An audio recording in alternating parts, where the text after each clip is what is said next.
Isang mapagpalang hapon po sa atin lahat. Mungga ko po ako Bicolano Aragon. For today's video, tayo nga po pala ay nandito sa terminal ng Bubis Line. Dito nga po yan sa bayan ng Manito Albay.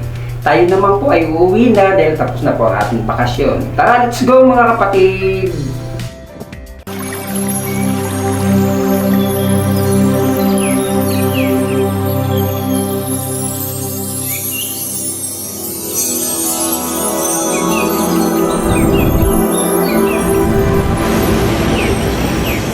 So ito nga guys, aalis na po ang bus. Ayan nga po ang Bubis Line. Ayan po, umalis na po ang Bubis Line.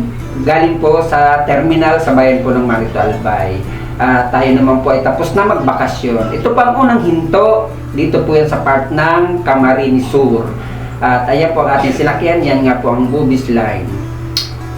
Tayo naman po ay nag-CR at kumain at nagpahinga rin po at tumindig rin po dahil gawa na nakakangawit din po ang upo ng upo. At ito naman po ang aming sinakyan nang galing po kami ng PTX pauwi po sa bayan ng Manito Albay. Yan nga po ay ang Bilyesa Blue Star Bus. Napakabait po ng konduktor dyan at ganon din po ang driver. At safe na safe po pag kayo po ay sasakay dito. Just only 1,000 pesos po aircon bus and minsan po 900 pesos lang po ang pamasahe mula po PTX hanggang bayan po ng Manito.